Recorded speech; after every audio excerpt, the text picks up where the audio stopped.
दोस्तों नमस्कार। सौगंध मुझे इस मिट्टी की, मैं देश नहीं बिकने दूंगा। जी, ये शब्द आपके जहन में जैसे ही आएंगे 6 बरस पहले लौट चलिए। 25 मार्च 2014 बीजेपी ने अपना नेशनल एंथम लोकसभा इलेक्शन के लिए यह जारी किया था, जिसमें बहुत बातों का जिक्र है। इसका जिक्र हम आखिर में जरूर करेंगे, उसके बाद आप समझ पाएंगे इन 6 बरस में उस 6 बरस पहले के पॉलिटिकल एंथम का हुआ क्या। लेकिन यह लाइन बड़ी महत्वपूर्ण है, सौगंध मुझे इस मिट्टी की, मैं देश नहीं बिकने दूंगा। और जैसे ही हम देश नहीं बिकने का जिक्र करते हैं, वैसे ही हमारे सामने बहुत सारी कंपनियां, इस देश की कंपनी, सार्वजनिक उपक्रम की कंपनी एक लाइन से रेंगने लगती है, इसे खरीद कौन ले गया और बेचा किसने, और बेचने के बाद उस पैसे का इस देश में हुआ क्या।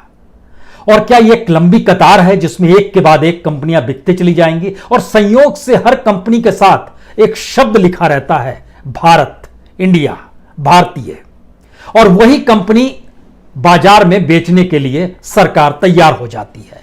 तो सौगंध मुझे इस मिट्टी की, मैं देश नहीं बिकने दूंगा। लेकिन आपके जहन में भारतीय कोल, जी, कोल इंडिया नाम आना चाहिए। बिकने की स्थिति देश के भीतर में कैसे आई है बताने की जरूरत नहीं। भारतीय संचार निगम बीएसएनएल, बिकने की स्थिति कैसे आई है बताने की जरूरत नहीं। भारतीय पेट्रोलियम बीपीसीएल, बिकने की स्थिति कैसे आई है बताने की जरूरत नहीं है। एयर इंडिया, जितने भी इंडिया शब्द के नाम हैं और सार्वजनिक कंपनियां हैं जिसको इस देश की मेहनत के साथ, उसके पसीने की कमाई के साथ, और लोगों ने जिस रूप में खून पसीना बहाया है और एक लंबे दौर में उसे इस देश में खड़ा ही नहीं किया गया, उससे करोड़ों का मुनाफा इस देश के खजाने में पहुंचा है। हर कोई कतार में है, बिकने के लिए तैयार खड़ा है। और इस कतार में नया नाम है भारतीय रेल। 151 रेलगाड़ी, 109 रूट, यहां पर गाड़ियों का प्राइवेटाइजेशन होगा। आप कहेंगे प्राइवेटाइजेशन का मतलब बेचना तो नहीं होता है। आप यह भी कहेंगे कि प्राइवेटाइजेशन जो है दरअसल यह तो प्रतिस्पर्धा पैदा करता है, और जब कोई चीज कमजोर हो रही हो तो उसको तो बेच देना ही उचित है, जिसके जरिए उसके जरिए मुनाफा भी आए, जनता को सुविधा भी मिले, और फिर देश का इंफ्रास्ट्रक्चर मजबूत होते चला। इसमें गड़बड़ी क्या है। लेकिन भारत के एक सच को आप शुरू में ही समझ लीजिए, भारत में कोई भी चीज प्रतिस्पर्धा के आधार पर विकसित नहीं होती है। राजनीति से आपके संबंध हैं, और राजनीति अपने तौर पर अपने प्यादों को प्राइवेट सेक्टर में भी खड़ा करती है, उन्हें मुनाफा देती है, क्योंकि उस मुनाफे की हिस्सेदारी पॉलिटिकल फंडिंग से लेकर सरकार के भीतर बैठे हुए तमाम जो मुख्य लोग होते हैं उनको गाहे बगाहे मिलती रहती है। और उसमें कोई सीएजी जांच नहीं करती है, उसमें कोई पीएससी यानी पार्लियामेंट्री अकाउंट कमेटी भी नहीं बैठती है, क्योंकि जैसे ही आप सार्वजनिक उपक्रम में गड़बड़ी करते हैं तो उसकी जांच होती है, सीएजी एक एनालिसिस करती है, पीएससी उस पर रिपोर्ट तैयार करती है, मामला पार्लियामेंट तक पहुंच जाता है। लेकिन प्राइवेट सेक्टर में तो आप कुछ भी कर सकते हैं। फिर भी आप कहेंगे नहीं नहीं ऐसा नहीं है, प्राइवेट सेक्टर के खिलाफ क्यों हैं आप। मौजूदा वक्त में जब आप अस्पतालों के लिए भाग रहे थे तो आपके जहन में एक बार भी यह सवाल आया कि दरअसल सरकारी अस्पतालों को आप क्यों खोज रहे हैं? क्योंकि वहां पीपीई का पैसा नहीं लिया जाता है, वहां आईसीयू में भर्ती करने का पैसा नहीं लिया जाता है, वेंटिलेटर का पैसा बड़ा चंद लिया जाता है। लेकिन आप किसी भी प्राइवेट हॉस्पिटल में, चाहे वो दिल्ली हो चाहे बॉम्बे हो, आपके हिस्से में जो बिल आएगा वो तकरीबन 15 लाख से कम का नहीं होगा अगर आप 14 दिन वहां पर भर्ती रहे, यानी एक दिन का 1 लाख रुपया। यह है प्राइवेट सेक्टर का मतलब, वह भी ऐसे क्राइसिस के दौर में, जिस क्राइसिस में समूचे देश को तो एक साथ खड़ा होना है, लेकिन प्राइवेट हॉस्पिटल्स मुनाफा खोज रहे हैं। इसी दौर में देखिए कि जो क्वारंटाइन सेंटर के लिए रेलगाड़ियों को खड़ा कर दिया गया और इतनी बड़ी तादाद में अलग अलग जगहों पर स्पेस क्रिएट किया गया, और रेलगाड़ी वहां पर क्वारंटाइन सेंटर में जब तब्दील कर दी गई, तो क्या ये प्राइवेट सेक्टर के हाथ की रेलगाड़ी होती तो सरकार खड़ा कर सकती थी, या उसको सरकार को उसकी एवज में पैसा देना पड़ता, या फिर वो अपने तौर पर कहते कि हम व्यवस्था करते हैं लेकिन इसकी एवज में हम पैसा लेंगे हर मरीजों से, ये होता। इसका एक मतलब यह है कि दरअसल प्राइवेट सेक्टर अपने तौर पर मुनाफे के आधार पर होता है, वो कोई सोशल सर्विस करने हुए नहीं निकला होता है। लेकिन भारत की आजादी के बाद से इस देश की फिलॉसफी बहुत साफ तौर पर रही है जो न्यूनतम जरूरतें होती हैं, जो जिंदगी से जुड़ी हुई जरूरतें होती हैं, उसको सरकार अपने तौर पर चलाएगी, क्योंकि भारत डेमोक्रेटिक स्टेट है। यहां पे लोग अपनी सरकार को चुनते हैं और वो सरकार की जिम्मेदारी अपने लोगों के प्रति होनी चाहिए। लेकिन सरकार ने ही अगर पल्ला झाड़ लिया और नए तरीके से परिभाषित कर दिया कि हम आपको सुविधा देंगे, आप हमें पैसा दीजिए, तो फिर आप एक एक स्टेप देखते चले जाइए। यूनिवर्सिटीज की तादाद देश में कितनी है? Private 389 universities. और जो सबसे पिछड़े इलाके होते हैं, सबसे पिछड़े राज्य होते हैं, वहां पर नई नई यूनिवर्सिटी खुल जाती है, वह भी कमाई के रास्ते के लिए। हॉस्पिटल्स इसी तरीके से खुल जाते हैं। और तो और अब तो पानी तक इस देश में प्राइवेटाइज हाथों में आ गया है। जो बोतल बंद पानी है, उसका जो मुनाफा है, उस मुनाफे के बराबर भारत के सरकार का बजट नहीं है कि वो साफ पानी दे सके। इस देश के भीतर में एक साल में प्राइवेट हॉस्पिटल्स जितना मुनाफा कमा लेते हैं, उतना 5 साल का सरकार का हेल्थ सेक्टर का बजट नहीं है। और तो और स्थिति यह आ गई कि 2019 के बजट में से 5,000 करोड़ रुपए और कम कर दिए गए 2020 के बजट में। दुनिया में एक ऐसी स्थिति आपको देखने को नहीं मिलेगी जहां पर प्राइवेट सेक्टर को इसलिए खड़ा किया जाता है कि सत्ता के अनुकूल एक एटीएम लगातार काम करते रहे। आज हम आपको इसका भी एक उदाहरण देंगे, लेकिन जब हम आपसे जिक्र आज रेलवे का करने वाले हैं तो जरा समझिए, भारत के लिए लाइफलाइन रही है रेलवे। और रेलवे का मतलब क्या होता था और उसको किस तरीके से खत्म कर दिया गया, उसके लिए एक क्षण के लिए आप तमाम पीएसयूज की जब लिस्ट देखिएगा तो आप समझिएगा कि ये सारे पीएसयू जिनका डिसइन्वेस्टमेंट हुआ है, जिनको बेचा गया है, जिसमें शेयर्स बेचे गए हैं, वो मुनाफा कमाते थे, फिर घाटे में क्यों आ गए? तो हम एक ऐसी प्रक्रिया के तहत चलते हैं जिसमें वो चीजें घाटे में तब्दील होती चली जाए, और जब उसको बेचना शुरू करें तो फिर सामने वाले को बहुत कम कीमत में बेच दें, और सामने वाला इसलिए उसको खरीद ले क्योंकि उसके जरिए उसको तुरंत मुनाफा मिलने में लगेगा। और ये एक लंबी फेहरिस्त भारत में रही है। जब मौजूदा सरकार जब देश नहीं बिकने दूंगा ये कहते हुए 2014 में सत्ता में आई, तो 2014 से 2015 यानी इस साल में 24,348 करोड़ रुपए का डिसइन्वेस्टमेंट हुआ। उसके बाद 15-16 में 23,996 करोड़ का, और इसके बाद तो रफ्तार पकड़ ली डिसइन्वेस्टमेंट ने। 16-17 में 46,247 करोड़ रुपए का, 17-18 में 1 लाख करोड़ से ज्यादा का डिसइन्वेस्टमेंट किया गया, और 18-19 में 84,000 करोड़ से ज्यादा का डिसइन्वेस्टमेंट हुआ। और अभी भी टारगेट है तकरीबन 1 से 2 लाख करोड़ रुपए का हम डिसइन्वेस्टमेंट करने को तैयार हैं। एयर इंडिया को बेच दें, बीपीसीएल को बेच दें, कॉन्कर को बेच दें, एक लंबी फेहरिस्त है। इन बातों का जिक्र इसलिए है क्योंकि आप सिर्फ रेलवे को अकेले मत देखिए और यह मत सोचिए कि इसके बाद शायद वहां पर 5 सितारा गाड़ी होगी, 5 सितारा दौड़ने वाली परिस्थिति होगी, 160 किलोमीटर की रफ्तार से दौड़ रही होगी, ट्रैक भी शायद प्राइवेट के होंगे, डब्बे प्राइवेट के होंगे, बड़ी सुविधा होगी, बड़ी चीजें होंगी। तो यह देश सिर्फ पैसे वालों के लिए है क्या? जिनके पास पैसा है, क्योंकि हमने इस देश के भीतर में कोई इंफ्रास्ट्रक्चर खड़ा किया ही नहीं। एजुकेशन का नहीं किया तो बड़ी तादाद में बच्चे हायर एजुकेशन के लिए भारत छोड़कर विदेशों में चले गए। हमने हेल्थ सेक्टर क्रिएट नहीं किया, तो अब बीमारी के वक्त में आपको यह जानकर हैरत होगी, जब हमने देखना समझना शुरू किया तो इस देश के जो पैसे वाले लोग हैं अब वो अपने घरों में ऑक्सीजन सिलेंडर रख रहे हैं। इतना ही नहीं, वेंटिलेटर भी रखना चाह रहे हैं अपने घर में। कौन देगा अस्पताल में जाकर 1 लाख रुपए प्रतिदिन? इससे बेहतर है 4.5 लाख रुपए का शानदार वेंटिलेटर मिलता है, उसको अपने घर में लगा लो जिनके पास पैसा है। और तो और जो पल्स ऑक्सीमीटर है जिसकी कीमत तकरीबन 1,000 से 4,000 के बीच में होती है, वह भी लोग खरीदने लगे हैं, और उसको भी डॉक्टर्स कह रहे हैं आप खरीद के घर में रखिए। इससे आपको आइडिया लग जाएगा कि आपकी पल्स ऊपर नीचे जा रही है, ऑक्सीजन कम ज्यादा हुआ है कि नहीं हुआ है। हमारा देश का इंफ्रास्ट्रक्चर कुछ है ही नहीं। जिस देश में 80 करोड़ लोग 5 किलो अनाज के लिए सरकार ऐलान करती है, जिस देश में 80 करोड़ लोग 50 रुपए का थर्मामीटर नहीं खरीद सकते हैं, तो इसका मतलब है उस देश में उनके इलाज के लिए हम कोई व्यवस्था करेंगे नहीं कर रहे हैं। तो जो व्यवस्था जो लाइफलाइन रेलवे की थी उसको पहले ध्वस्त कर दो और उसको ऐसी हालत में ले आओ कि लोगों को लगने लगे अरे तो घाटे में चल रहा है। और इसके बाद उसको फिर बेचने की प्रक्रिया में धीरे धीरे लाओ, और जिनके पास पूंजी है, पैसा है, वो विरोध नहीं करेंगे, या फिर जिनके पास अल्टरनेटिव नहीं है जिंदगी जीने के लिए, उनको अगर रेलवे से सफर करना है तो वो करेंगे ही।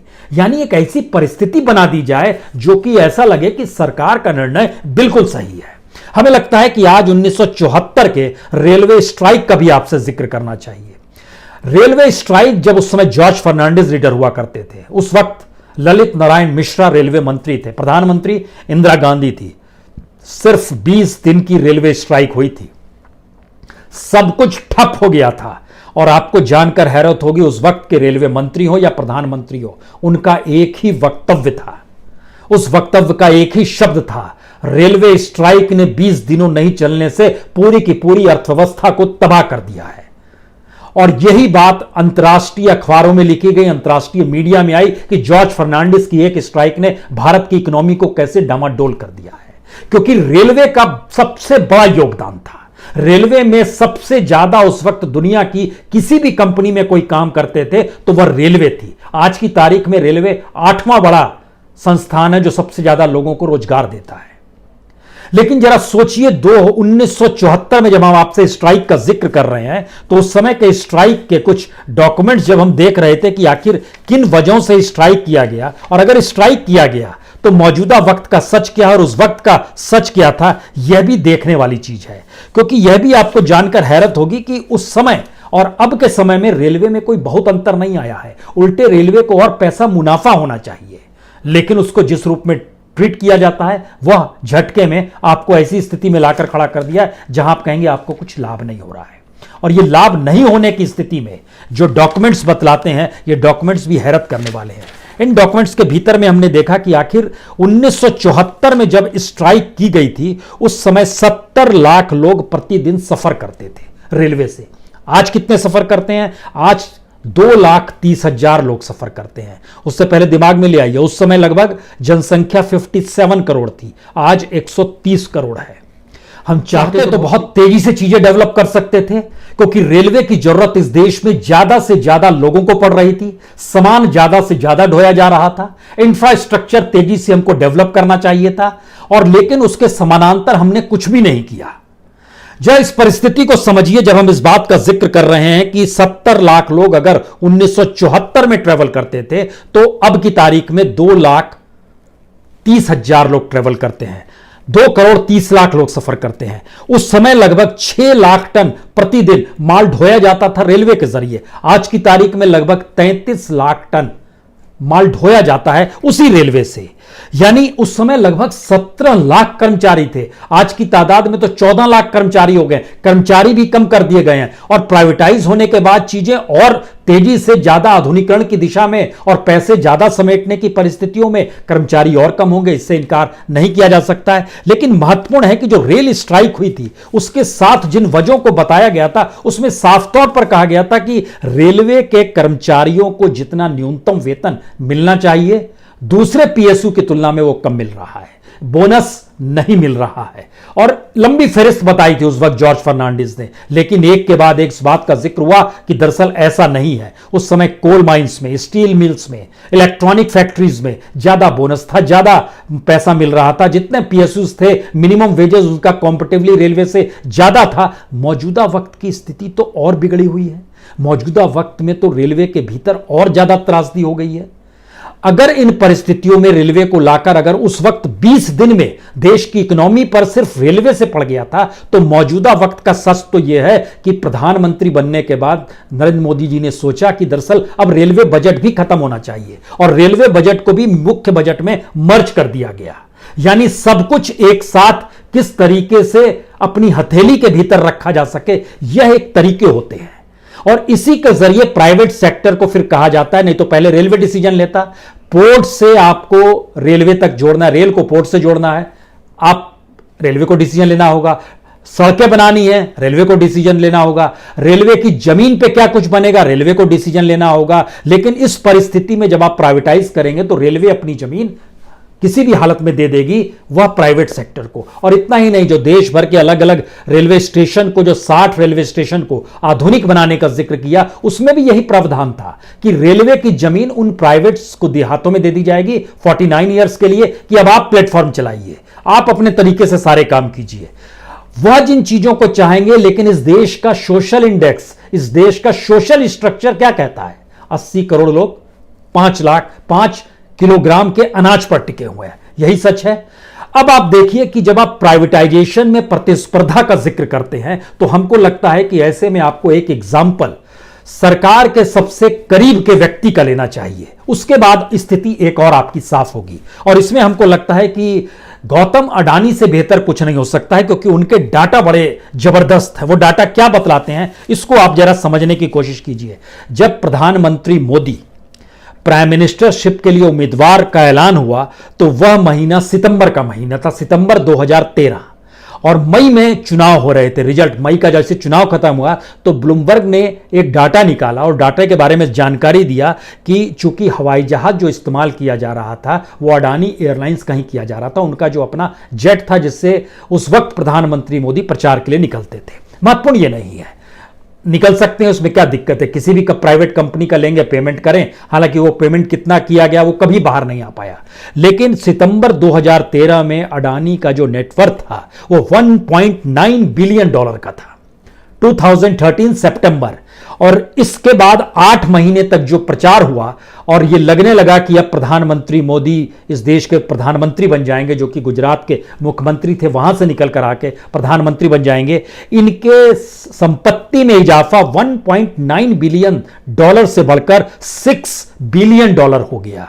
यानी लगभग 25 मिलियन डॉलर, 25 मिलियन डॉलर का मतलब बहुत साफ होता है, लगभग 186 करोड़ रुपए हर दिन इजाफा हो रहा था अडानी की संपत्ति में, और 4.1 बिलियन सिर्फ 8 महीने में बढ़ गया। अब सवाल है, जब प्रधानमंत्री बन गए उस समय तक अडानी की कंपनी क्या क्या करती थी, जब प्रधानमंत्री बनने के बाद क्या करने लगी और किस तरीके से और विस्तार हुआ?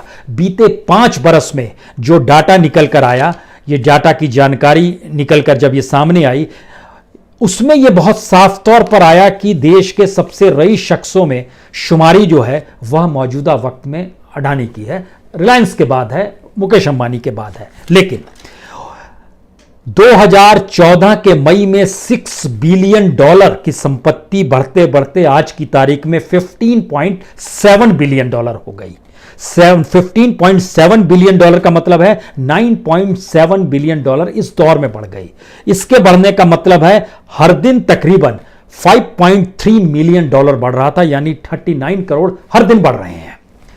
और 9.7 बिलियन डॉलर का मतलब होता है लगभग 72,000 करोड़। इतना रकम बढ़ते चला गया। अब सवाल है कि देश की इकोनॉमी नीचे जा रही है, पब्लिक सेक्टर से जुड़े हुए इंस्टीट्यूशंस नीचे ढह रहे हैं, इस देश में डेवलपमेंट किसी भी रूप में कॉर्पोरेट्स का हो नहीं पा रहा है, लेकिन 1-2 कंपनियां धीरे धीरे डेवलप होती चली जा रही है। और डेवलप होते होते मौजूदा वक्त में तो इनको पोर्ट्स का किंग कहा जाता है, पोर्ट किंग ऑफ इंडिया कहा जाता है अडानी को, क्योंकि जितनी बड़ी 10 पोर्ट्स इनके पास हैं, टर्मिनल्स अलग से हैं, ये सारी चीजें ठीक है। लेकिन आज जब नेटवर्थ का जिक्र होता है, उस नेटवर्थ में जानकारी आती है कि 1.2 लाख करोड़ रुपीस का ये लिस्ट जारी की है, हुरून रिच लिस्ट जारी हुई है, जिसमें दुनिया के टॉप मोस्ट लोगों में भी अडानी का नाम है। सवाल ये नहीं है, सवाल है कोई रईस होता है हो, लेकिन सवाल है कि जब हम प्राइवेटाइजेशन की बात करते हैं तो प्राइवेटाइजेशन एक मुनाफा खोजता है। उस मुनाफे के मातहत अगर वो सरकार के अनुकूल है तो सरकार उसके अनुकूल नीतियां बनाती है, और इस नीतियों को किस रूप में कैसे लिया जाता है ये मेरे ख्याल से समझने के लिए मुंद्रा पोर्ट को आप समझ सकते हैं, जिस पे एक रिपोर्ट दी थी सीएजी ने, और फिर उस पर पीएससी ने जब उस पर कार्रवाई शुरू की तो गुजरात में चूंकि बीजेपी की सरकार थी तो पीएससी को निर्धारित करने वाले लोगों ने चीजें रफा दफा शुरू कर दी। उसके तरीके ये होते हैं कि दूसरे पोर्ट्स जो हैं वहां पर कम से कम काम हो, और जो पोर्ट्स आपके करीबी का है या प्राइवेट सेक्टर में जिसको आप लोग को लाभ पहुंचाना है उसको ज्यादा से ज्यादा हो।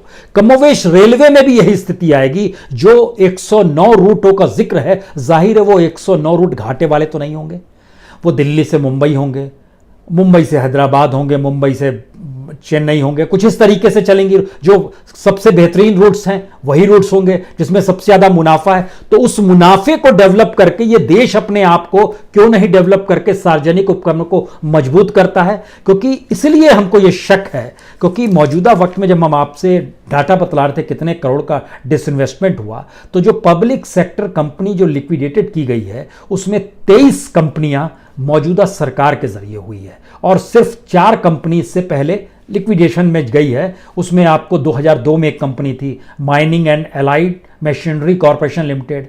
मनमोहन सिंह के दौर में जो इंडियन एयरलाइंस था, एयरपोर्ट सर्विस, उसको मर्ज किया जाता है इंडियन एयरलाइंस में, एयर इंडिया में मर्ज कर दिया जाता है, या एयर इंडिया कार्गो को उसमें शामिल कर दिया जाता है। लेकिन यहां जिन 23 कंपनियों का जिक्र है उसमें तो हिंदुस्तान ऑर्गेनिक केमिकल लिमिटेड भी है, हिंदुस्तान वेजिटेबल ऑयल कॉरपोरेशन भी है, एसटीसीएल भी है, ग्रेडा एचपीसीएल बायोफ्यूल भी है, Bharat wagon and engineering company भी है। अब आप ध्यान दीजिए कि हिंदुस्तान वेजिटेबल ऑयल का जब हम जिक्र कर रहे हैं तो फिर लौटिए जो प्राइवेट सेक्टर के लोग अपने तरीके से वेजिटेबल ऑयल के साथ आए, इसमें फिर अडानी का भी नाम आएगा, आपके जो करीबी हम लोग मानकर चल रहे हैं। झटके में रोड का सेक्टर हो, रेल का सेक्टर हो, मेट्रो का सेक्टर हो, सोलर का सेक्टर हो, डिफेंस का सेक्टर हो, माइन का सेक्टर हो, यहां तक कि वाटर कंजर्वेशन का भी सेक्टर हो, वह भी फिलहाल अडानी इंटरप्राइजेस से जुड़ चुका है। इसका मतलब प्रतिस्पर्धा नहीं होता, इसका मतलब मुनाफा किसी को पहुंचाना होता है।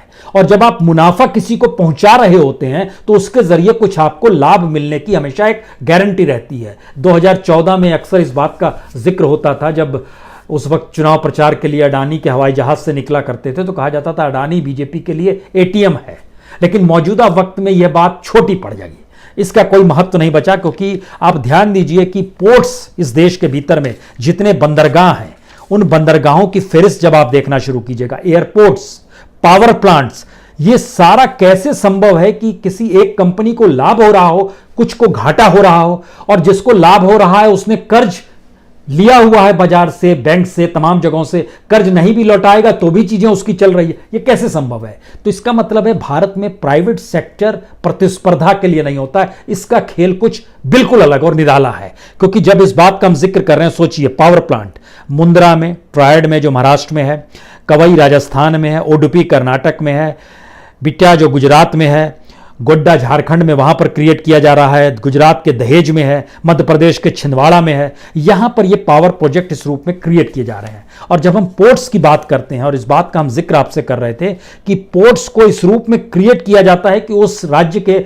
बाकी पोर्ट्स धीरे धीरे खत्म होने लगे, फिर उन पोर्ट्स पर भी आपका कब्जा हो जाए। और इसका बेहतरीन उदाहरण जो है, हमारे ख्याल से ये गोवा का पोर्ट है, सबसे बड़ा पोर्ट जो है गोवा का, जो सबसे पुराना पोर्ट है इस देश के भीतर में, उसको जिक्र जब आप करेंगे और उसके जरिए समझेंगे तो आप जान पाएंगे कि मोरमुगांव पोर्ट ट्रस्ट जो है वो आज का नहीं है, जब पुर्तगालीज आए थे उस समय से है, यानी 18वीं सदी का वो पोर्ट है, सबसे पुराना पोर्ट है। लेकिन मौजूदा वक्त में इस देश में सबसे बड़ा पोर्ट प्राइवेट सेक्टर का मुंद्रा पोर्ट है जो काम हो रहा है। लेकिन इस मोरमुगांव पोर्ट में भी काम अडानी की कंपनी ही करेगी। मुंद्रा, हजीरा, दहेज तीनों गुजरात का है। धामरा जो उड़ीसा का पोस्ट है, जो इससे पहले सरकार के नाम पर था, वो धीरे धीरे शिफ्ट होते चला गया। और अब जिस तरीके से वहां पर स्टेक्स लिए जाते हैं, काम दिया जाता है, और इस तरीके से धीरे धीरे वह कब्जे में चला जाता है। इसी तरीके से कुतपुतलू जो है तमिलनाडु का, या फिर टूना पोर्ट है गुजरात का, या विजाक का है आंध्र प्रदेश, ये टर्मिनल्स भी हैं कुछ इसमें। अब इन चीज़ों का जिक्र जब हम आपसे करते हैं कि जितने पावर सेक्टर हैं, जितने पोर्ट्स हैं, जितनी सड़कें बन रही हैं, जितनी रेल लाइनें बन रही हैं, तो इसका मतलब यह है कि दरअसल इस सेक्टर में कौन सी कंपनी आएगी? जाहिर है वही कंपनी आएगी जो सरकार के अनुकूल होगी, वही कंपनी आएगी जो सरकार को सबसे ज्यादा लाभ दे पाती हो। यहां पर जनता का जिक्र नहीं है। लेकिन फिर लौटिए, भारत की आजादी के साथ जो पीएसयूज बनाने का सपना था, उसके पीछे सिर्फ एक ही ख्वाब था, किसी भी तरीके से इस देश के भीतर में चूंकि बड़ी असमानता है, बहुत ज्यादा गरीबी है, बहुत ज्यादा विपन्नता है, तो हम इस स्ट्रक्चर में काम करें जिससे जिंदगी जीने की न्यूनतम जरूरतों को मुनाफे के साथ ना जोड़ सके, बल्कि जो खर्च हो रहा है और जो लिया जा रहा है वो कमोबेश घाटा ना हो, जीरो पर रहे। लेकिन इसके बावजूद भी जिन जिन कंपनियों को बेचा गया, जो पीएसयूज थे, और अब जब रेलवे में घुस रहे हैं हम लोग, तो उस जगह को सेल किया जाता है जहां पर लाभ है। और उसका जो कौड़ियों के मोल दे दिया जाता है। पहले शुरुआत में पीपीई मॉडल कहा जाता है और धीरे धीरे वो कैसे ट्रांसफॉर्मेशन होता है उसका किसी एक कॉर्पोरेट के साथ, ये कोई छुपा हुआ नहीं है, ये मेरे ख्याल से सारी चीजें खुली हुई है और इसमें कुछ। अब जब इन बातों का हम जिक्र आपसे करते हैं कि तो आपके दिमाग में बहुत सारे सवाल होंगे कि ये कैसे संभव है कि ये कोई देश को इतना भी बेच सकता है क्या, या देश इतना भी बेचा जा सकता है क्या। तो इसके लिए हमको लगता है कि हम जब आपसे जिक्र कर रहे थे यूनिवर्सिटीज़ का, 359 यूनिवर्सिटीज़ प्राइवेट है और सोचिए कि राजस्थान जैसी जगह में 52 यूनिवर्सिटी प्राइवेट है जहां पर एजुकेशन को लेकर बहुत सारे सवाल है। झारखंड में 15 यूनिवर्सिटी, मध्य प्रदेश में 35 यूनिवर्सिटी, उड़ीसा में 8 यूनिवर्सिटी, उत्तर प्रदेश में 29 यूनिवर्सिटीज, बिहार में 7 यूनिवर्सिटीज। और जब इन प्राइवेट यूनिवर्सिटीज को मिलने वाले धन का जिक्र हुआ तो यह भी आपको जानकर हैरत होगी कि जो गवर्नमेंट के यूनिवर्सिटीज है उन यूनिवर्सिटीज की तुलना में ये ज्यादा मुनाफा कमा लेते हैं। तो सरकार ये काम क्यों नहीं करती है? क्योंकि एजुकेशन की जरूरत है, लेकिन उसके पैरेलल में सरकार चाहे तो और बेहतर इंस्टीट्यूशन खड़ा कर सकती है, जैसे दिल्ली यूनिवर्सिटी है। अब तो धीरे धीरे उसकी भी फिलॉसफी बनाई जा रही है कि यह भी प्राइवेटाइज कैसे कर दिया जाए।